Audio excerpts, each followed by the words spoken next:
मैं हूं रचना सिंह। स्वागत है आपका उत्तराखंड के इस बुलेटिन में। तो चलिए खबरों की तरफ रुख करते हैं।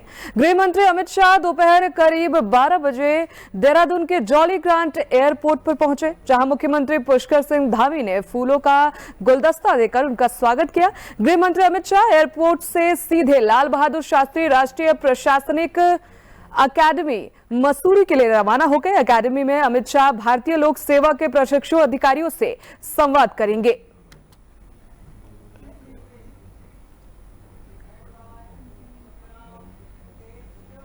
खबर देहरादून से है, जहां आवास मंत्री डॉक्टर प्रेमचंद अग्रवाल ने ब्राह्मणवाला में निर्माणाधीन आड़त बाजार का निरीक्षण किया है। उन्होंने एमडीडीए द्वारा बनाई जा रही पार्किंग, फायर स्टेशन और अन्य सुविधाओं की जांच की है। साथ ही डॉक्टर अग्रवाल ने बताया कि 365 व्यापारियों में से 285 को प्लॉट दिया जाएगा, जबकि बाकी को धनराशि मिलेगी।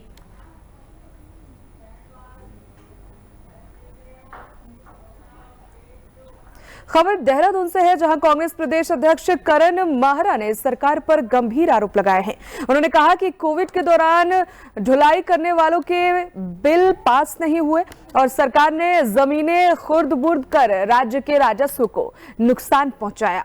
माहरा ने भू कानून पर भी सरकार को आड़े हाथों लिया है।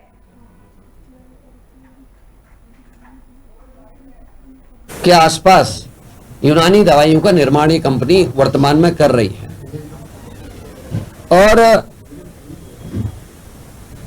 इस कंपनी में अगर आप ध्यान दें तो लगभग 5,000 लोगों की आजीविका, जिसमें लगभग 1200-1300 के आसपास इसमें कर्मचारी हैं। उसके अलावा ऐसे काश्तकार, ऐसे लोग जो वहां के लिए जो कच्चा मटेरियल है, चाहे वो जड़ी बूटियां हैं या जो अन्य किस्म की चीजों की आवश्यकता पड़ती है, उसकी आपूर्ति वहां करके अपनी जीवन आजीविका चलाने का काम करते हैं।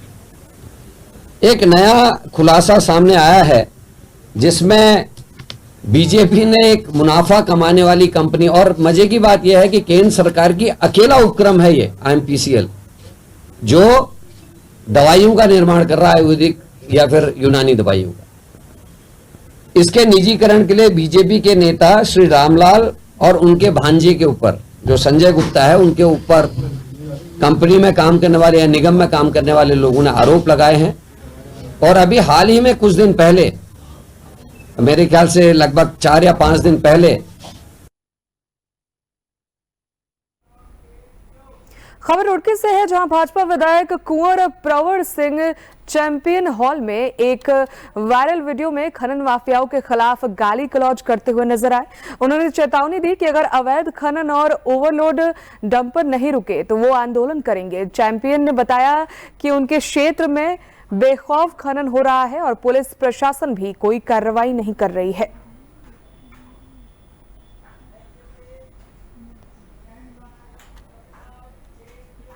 उत्तराखंड में बाहरी लोगों द्वारा पहाड़ी क्षेत्रों में जमीन की खरीद फरोख्त को लेकर पूरे प्रदेश में जांच जारी है।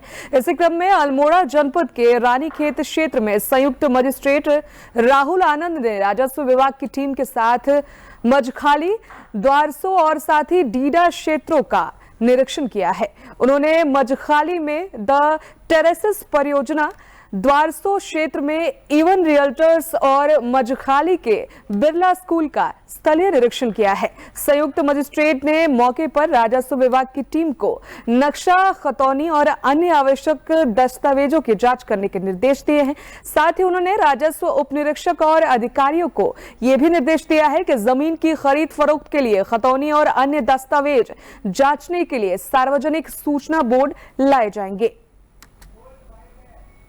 जमीनों के लेकर कई तरह की शिकायतें जो है हमारे पास आ रही थी कई समय से, तो इसी क्रम में निरीक्षण किया गया 3-4 जगहों पे, स्पेशली मजखाली, द्वारसो वाली एरिया में। तो जैसे हमारी एक पहली जो थी कि एक वीरेंद्र मोहन द्वारा जो बेची गई है ज़मीन, तो एक किसी महिला को बेची गई, तो वहाँ पे उल्लंघन का मामला सामने आया है कि 250 वर्ग मीटर से ज़्यादा जो उत्तराखंड के बाहर के निवासी नहीं खरीद सकते, उसका उल्लंघन किया गया था। उस मामले में निरीक्षण किया गया। इसके अलावा एक रेरा के अप्रूवल के संबंधित एक आया था कि रेरा के अप्रूवल के बिना जो है कुछ डेवलपमेंट हो रही है, तो उसका निरीक्षण किया गया। इसके अलावा हमारे बिरला स्कूल के ऊपर भी एक शिकायती पत्र आया था कि वो ज़मीन जो है वो सरकारी ज़मीन है। तो इन सभी चीज़ों का जो है निरीक्षण किया गया। इन सब में जो है मौके पर हमारे क्षेत्रीय पटवारी कानून वो सभी उपस्थित थे। हमने सारे अपने जो स्वामित्व के अभिलेख हैं उनसे मैच किया गया, तो उसको मिलाकर देखा गया, उससे मिलान किया गया, तो कुछ उसमें अनियमितताएँ पाई गई जिसकी जो रिपोर्ट बनाकर शीघ्र ही अग्रसारित की जाएगी।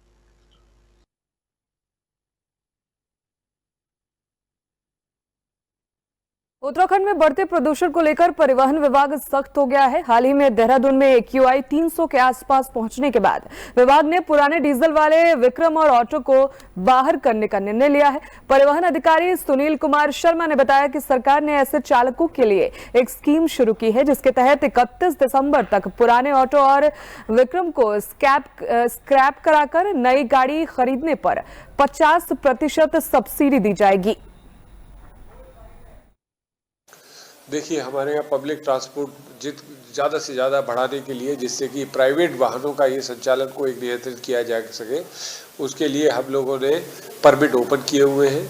और प्रदूषण को देखते हुए, जैसे पिछली बार आपको पता है देहरादून के अंदर अप्रत्याशित रूप से AQI बहुत ज़्यादा बढ़ गया था, तो शहरी क्षेत्र में जो देहरादून के विक्रम हैं या ऐसे डीजल के वाहन हैं, सिटी बसेस, उनको रिप्लेस करने के लिए सरकार ने उनको 50% सब्सिडी भी दे रहे हैं।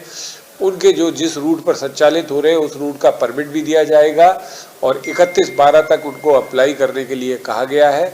इसके अलावा हम लोग बाहरी क्षेत्रों में ट्रांसपोर्ट को प्रमोट करने के लिए कॉन्ट्रैक्ट कैरेज के जो ऑटो हैं उनके परमिट दे रहे हैं, ताकि बाहरी क्षेत्र से लोगों को आसानी से आने जाने की सुविधा उपलब्ध हो।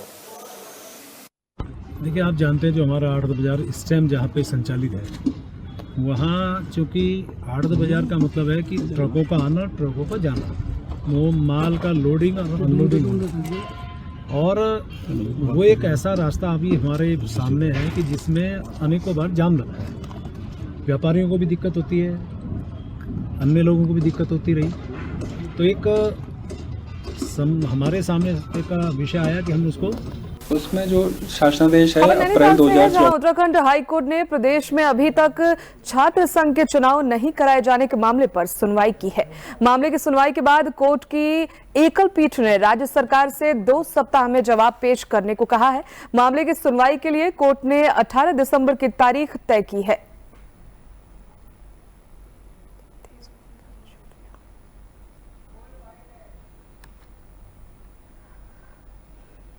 अप्रैल 2024 का, जिसके द्वारा छात्र संघ चुनाव की अंतिम तिथि कराने की तय की गई है, उसको चुनौती दी गई थी और उसमें आज कोर्ट में सुनवाई हुई थी, जिसमें कोर्ट ने सुनवाई के दौरान ये बात सामने आई थी कि सरकार अगर चाहे तो वो अपने जीओ पर पुनर्विचार कर सकती है।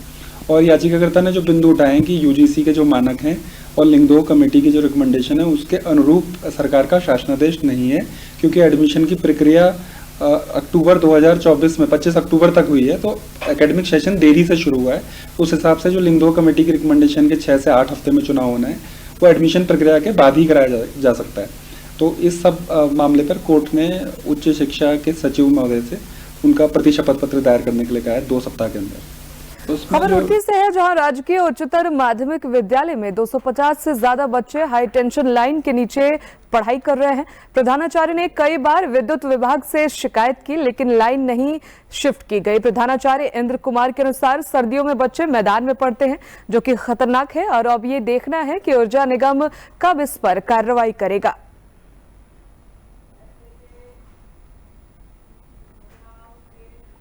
खबर रुद्रपुर से है, जहां प्रीत विहार में गोवंश के भाले से हमले के खिलाफ हिंदू संगठन के पदाधिकारियों और साथ ही वो लोग कोतवाली पहुंचे और प्रदर्शन करने लगे।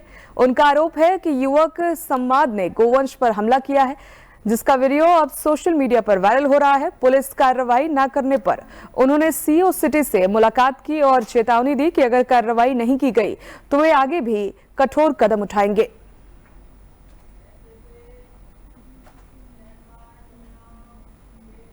खबर उत्तरकाशी से है, जहां बघनाग राजा की तीसरी यात्रा धूमधाम से निकाली गई है। इस दौरान लोक गायक प्रीतम भरतवाड़ का कार्यक्रम भी हुआ और श्रद्धालुओं ने बाबा बैघनाग की स्तुति की है। वहीं सांस्कृतिक संध्या में टनल विशेषज्ञ आर्नोल्ड डिक्स और लॉरेंस मुख्य अतिथि रहे। अत्यधिक उत्साह देखने को मिला है और जो सिलक्यारा टनल में जो 41 मजदूर फंसे थे उसका जो वैज्ञानिक थे वो ऑस्ट्रेलिया से आए थे और लोगों में बड़ा हर्ष और उल्लास था। और वो जो जागर सम्राट प्रीतम भरतवाण जी आए थे उनके द्वारा भी अच्छा सांस्कृतिक संध्या का आयोजन किया गया और भंडारसियों 10 की एवं समस्त जनप्रतिनिधियों को एवं जनमानस का बहुत बड़ा सहयोग रहा और बाबा बौखनाथ की कृपा दृष्टि सदैव हमारे क्षेत्र में बनी रही और बनी रहेगी। बौखनाथ की यात्रा है, लोग वहाँ कल सुबह जाएंगे और अत्यधिक भीड़, ऐतिहासिक भीड़ होगी वहाँ धूपकुंड में।